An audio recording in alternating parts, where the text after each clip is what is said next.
If one were to go to the Dungeons & Dragons Wikipedia page and look up rogues, the first bit of text that you'd see on them is that rogues rely on skill, stealth, and their foes' vulnerabilities to get the upper hand in any situation, and they have a knack for finding the solution to just about any problem. Now, I bring up this Wikipedia page in order to say that Wizards of the Coast has hit the nail on the head in terms of honoring this paragraph with this new batch of rogues from Zendikar Rising.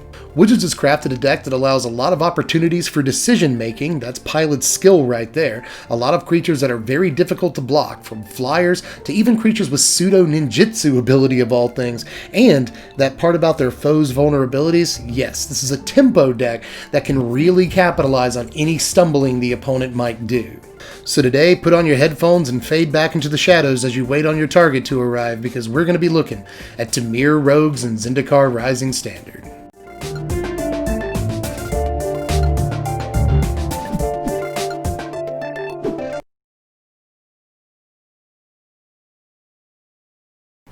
What's up, my wizards? It's Deb from Mtg. We like magic, and it's the first deck tech of the season, y'all. Time to start getting excited. What do the patrons want to see?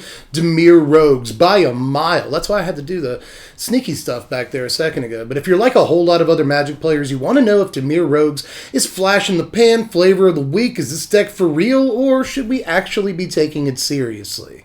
Now, first things first, I want to kick things off with the OG ROGUE, and that's TGE, Thieves Guild Enforcer right here. This is one of two cards in the deck that already existed in Standard, but I think got a huge boost from Zendikar Rising.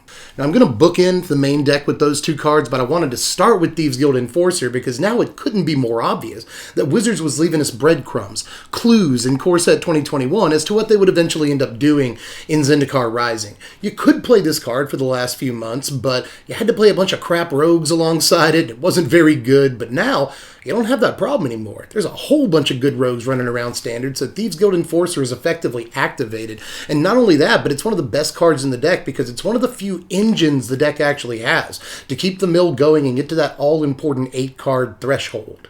By the way, older Magic players know that last line there was actually a play on words and a very clever one, if I might add, but enough patting myself on the back for dumb jokes, because the fun doesn't stop there with this card. Once you do hit that 8-card threshold in your opponent's graveyard, this gets a little bit bigger and it gets Death Touch, which means it can do a couple of things. If you've been able to get some chip damage in the earlier turns, which the deck does relatively well, then suddenly you have a 3-power guy, and that's enough to punch through enough damage to win some games. But if you don't have a good enough board state, you can just hold it back. Now it can suddenly block questing beasts and everything in between, so if your opponent's played any big creatures in the interim, since you've played your Thieves Guild Enforcer, once it gets Death Touch, now it can hold off all those big dudes, and there's a lot of them in Standard.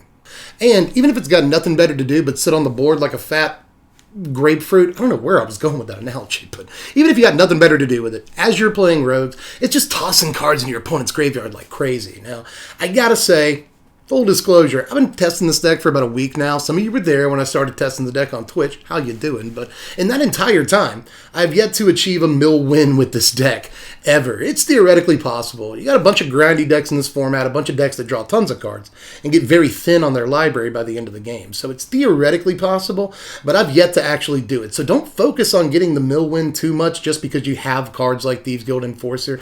This is mostly there to get and keep 8 cards in your opponent's graveyard, so that you can boost all your rogues in various ways.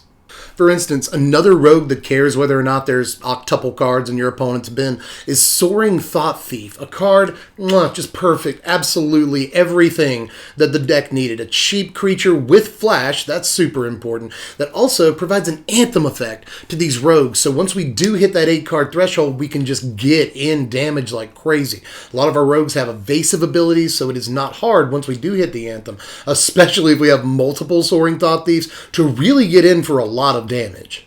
And that's sure to leave your opponents sore. That's the best I could do. That was terrible. I had other thoughts, but someone must have stolen them. That's also bad. But either way, this is yet another rogue that does mill the opponent, but you should not be too interested in getting the mill kill. Don't make that your primary goal, at least with this build of the deck. This is just another rogue that puts stuff in the graveyard to eventually hit that anthem effect and boost, say, your Thieves Guild Enforcer, and it's very good at doing that.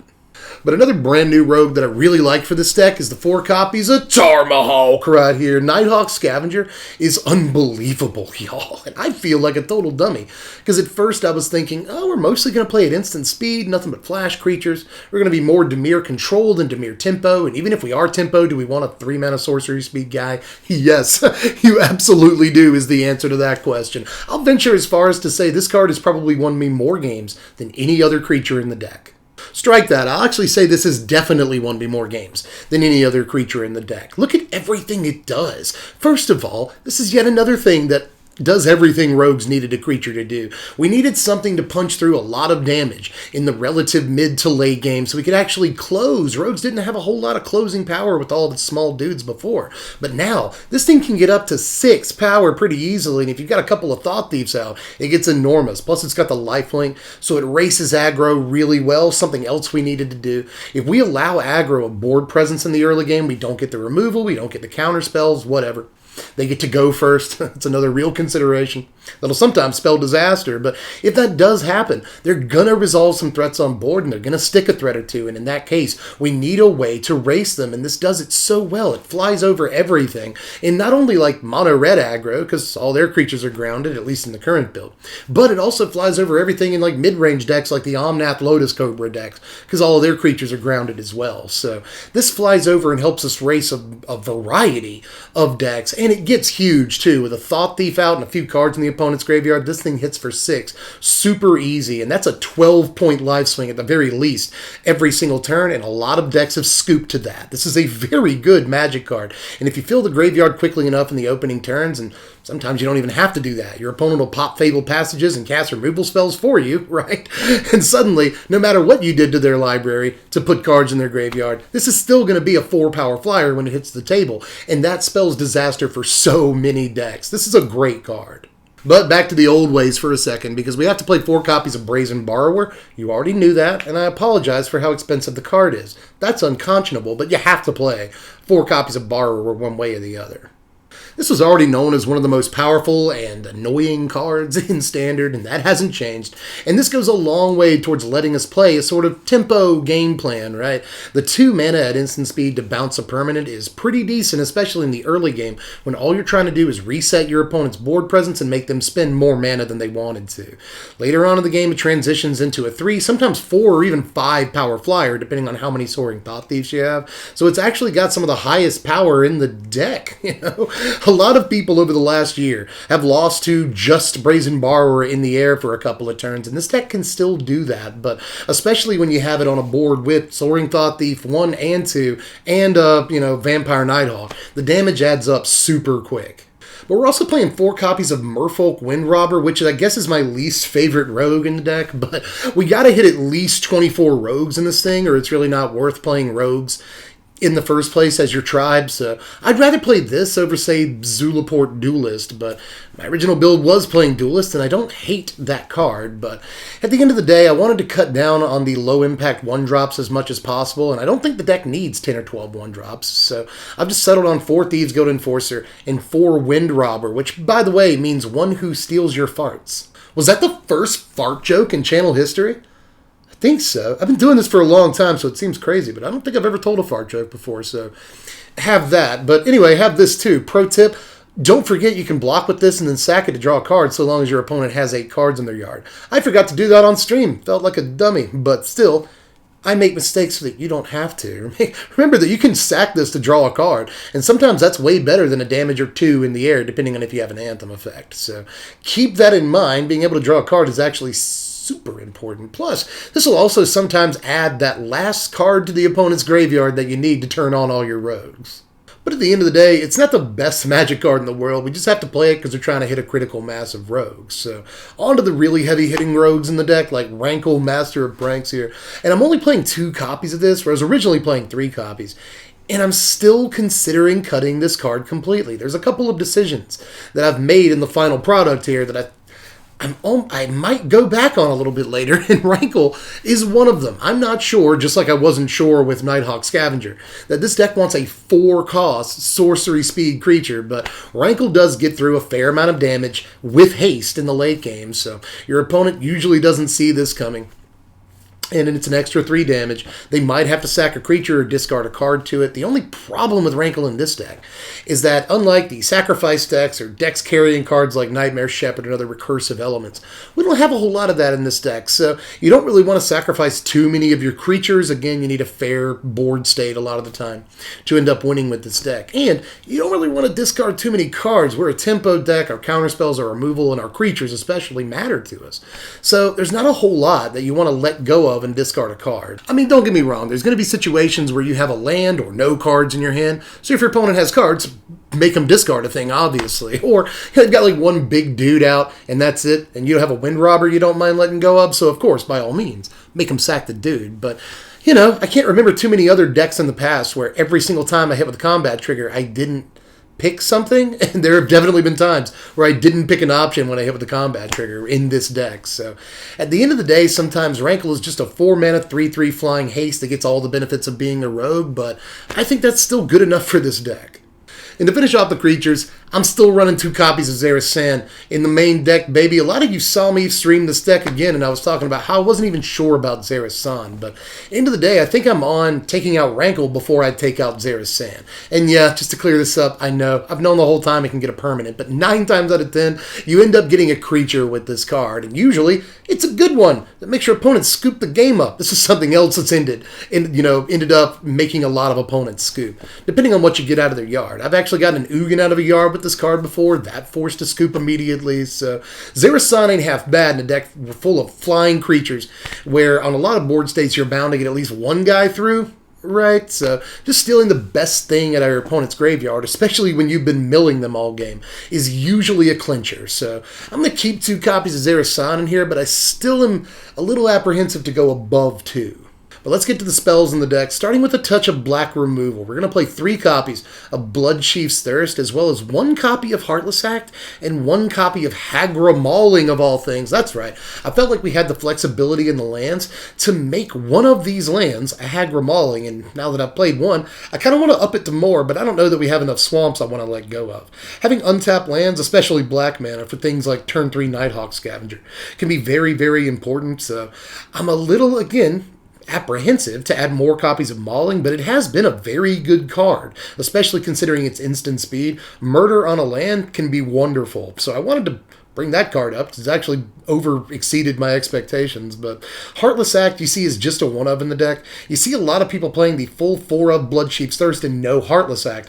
I've gone the other way and done a 3-1 split here because there's a ton of big creatures in this format that Heartless Act can kill that Thirst can't necessarily kill for just the 1 mana. Heartless Act for 2 mana at instant speed, which is very important, can kill an Omnath or a Questing Beast or a Lotus Cobra or something like that, whereas Bloodchief's Thirst has to wait until sorcery speed to kill the Lotus Cobra. Yeah, it gets to do it for 1 mana. That's kind of nice. But at anything else that you're trying to kill, you have to do 4 mana at sorcery speed. So I felt like sneaking in a Heartless Act rather than playing the full playset of Thirst here. But Thirst is still a really good card. One of the first times I looked at this, I saw Superman's logo in the art. I hope you see it there. I can't unsee it, so now I'm going to pass that curse on to you. But Chief's Thirst has been a really good card for me so far. It is sorcery speed, and sometimes you don't want to spend 4 mana at sorcery speed to not cast Rankle. But that said, if you have to kill a thing to not die, Thirst is a great card. It also has the ability to kill an Ugin if one actually hits the table, and yeah, it wiped out all your stuff, but still, you'll kill the Ugin if you have a chance. So Bloodchief's Thirst has a whole spread of options, and even when you have to spend a bunch of mana on it, you're usually killing something that would otherwise kill you, so you don't really mind. Now, I'm also playing a couple of counterspells in this deck, 2 copies of Anti-Cognition and 3 copies of Dwari Disruption. Now, this is not the counterspell suite that you usually see in this deck. Yeah, I'm playing some more counterspells. We'll get to the other 4 in just a moment here, but I wanted to bring these up especially because I really, really like Dwari Disruption.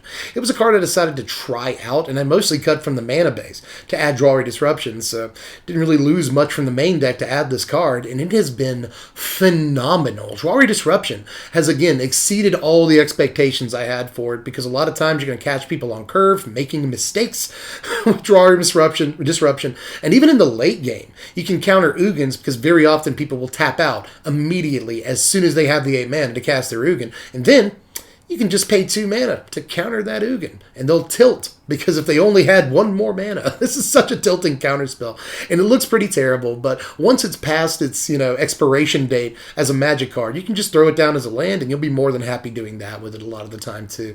I've been very impressed by Disruption, but I've also been impressed by Anti-Cognition.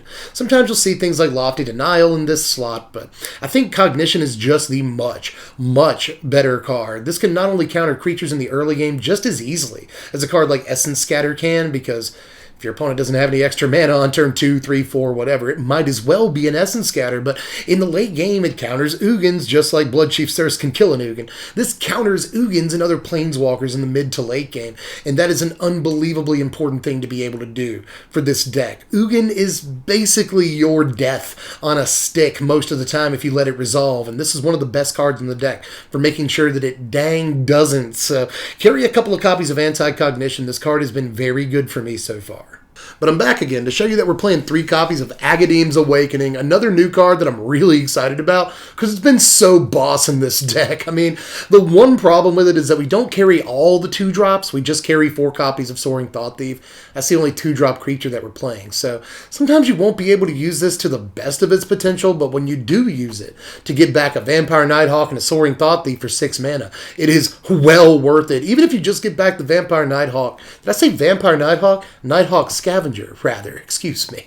If you get back that card and nothing else for 6 mana, it's still usually worth it to do so because it's going to win you the game most of the time if your opponent's dry on removal at that point. So it's just an unbelievable card, and sometimes it'll get 2 or even 3, depending on how much mana you have, creatures back from your graveyard all at one time.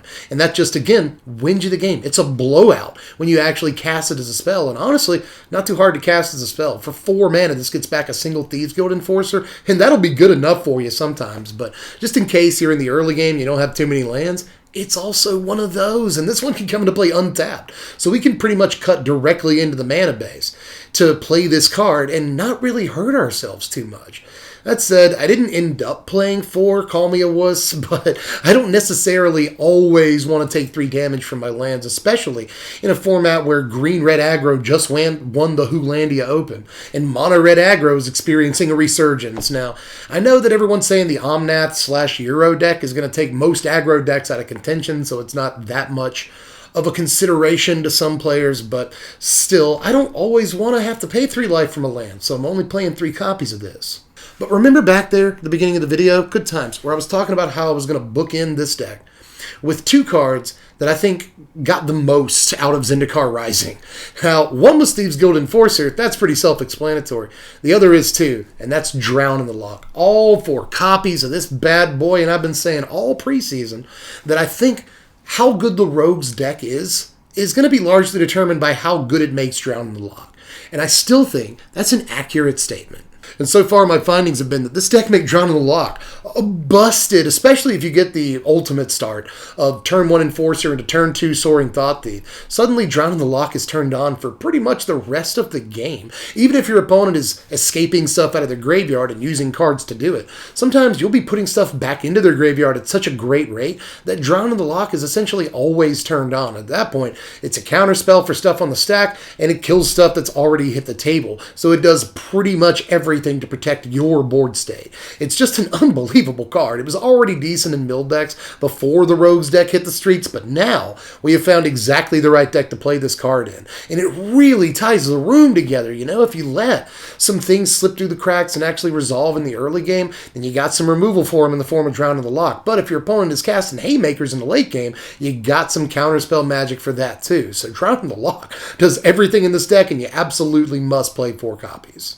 But let's take a look at the lands real quick. It says there are 19 of them here, but there are actually 26 lands in the deck if you count all the MDFC cards. Now, I kind of want to sneak a 27th land in there somehow. Haven't figured out the best way to do it just yet, but we've been working really well. But let's look at the board real quick, and the first thing I got to show you is the 3 copies of Cling to Dust, along with the 3 copies of Duress, and the 1 copy of Bloodchief's Thirst that we're playing. Now, Cling to Dust is mostly just for Euro, but for pretty much anyone that's trying to escape stuff or do do cool stuff with their graveyard, Scavenging Ooze, Elspeth Conquers Death, all that.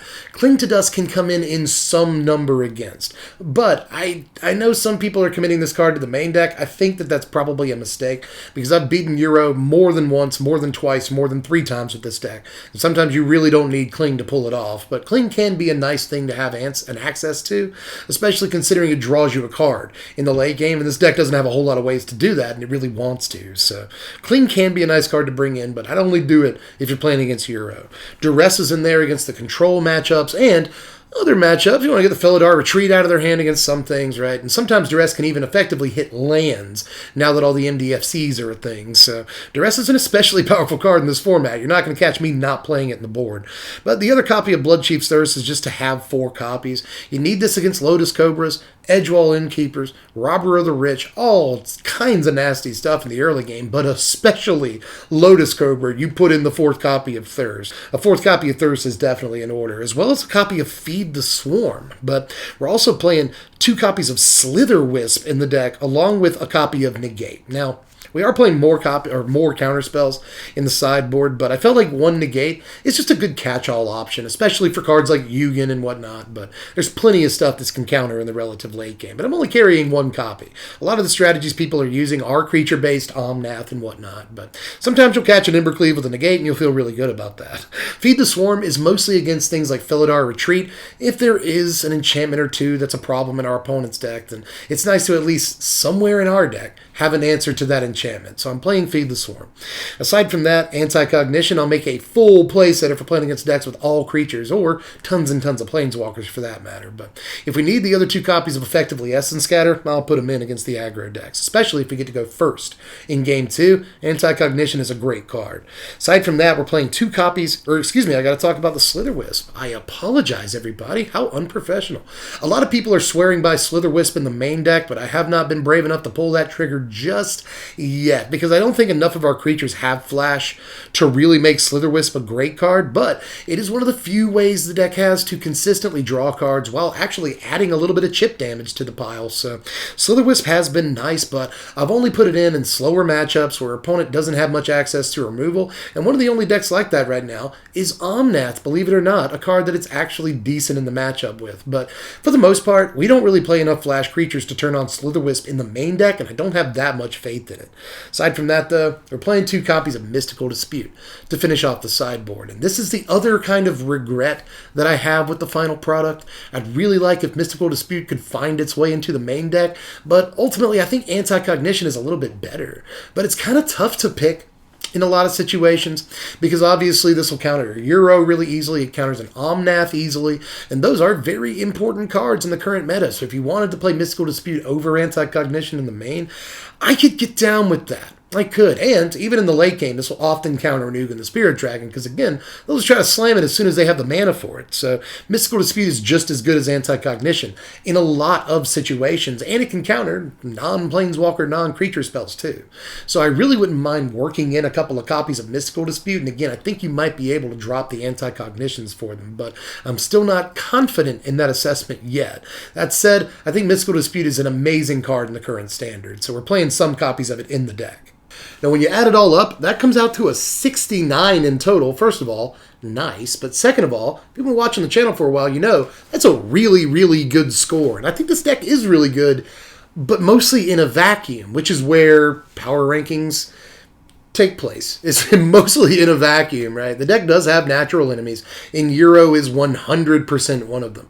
I've seen some content creators with the take that Euro just makes this deck bad, period. You should never play it, whatever. And then other content creators say that this deck mills your opponent at such a fast pace that even if they escape a Euro, they still have 8 cards in their yard. I've experienced both things. It really depends on who got to go first and what kind of start you got versus what kind of start your opponent got, right? If you're milling them very quickly, yeah, they can escape a Euro and often still have 8 cards in their yard. But if they got to that Euro on like turn 4, escaping it out of the yard, which some decks can do, and you didn't get the proper start, you're pretty much DOA, kid. So I'm sorry to bring you that report, but it really kind of all depends on what start both players got in the Euro matchup. But either way, it's not a great matchup to be in on our side of the table. Aside from that, remember, you want to pick this deck up in paper. It's only about $250 to do so, which is not the budget tempo deck that we're used to in Standard, but it's still a lot cheaper so much cheaper than that Omnath Lotus Cobra deck. So, you want a good deck in Standard and you want to pay half the price of the Omnath deck? Check this thing out. It's actually really, really fun to play, too. But aside from that, do all the YouTube stuff. Like, subscribe to the channel for more deck techs and gameplay and all that stuff. Top 10 lists, spoilers. There's tons of content coming up soon here on the channel. So make sure you're subbed if you haven't done that yet. I know that like 70% of my viewers aren't subbed, so make sure you do that. Check me out playing Magic on Twitch at twitch.tv/SBMTGDev. You can also follow me on Twitter under the same name. And if you want to donate to the channel, just $1 a month is all it takes to vote on what decks we do around here and what content I do on Twitch and a bunch of other stuff. You get that all for $1 a month. Go to patreon.com/SBMTG. But even if you can't support me in that way, I'm just glad that you're here. I am super excited to get this season underway because I got a lot of really cool ideas, and I don't think the sky is falling. I don't think it's an Omnath Cobra format. We got to ban stuff or everything's going to just go to hell in a handbasket. I don't think we're there yet. I think there's a lot of cool stuff left to be uncovered in this format. So stick around with the channel. Make sure you're subscribed, and I'll catch you cats later. I'm Deb from The Place. Thanks for watching, my wizards. Spread love and be kind. They say a man who represents himself as a fool for a client. Well, with God as my witness, I am that fool.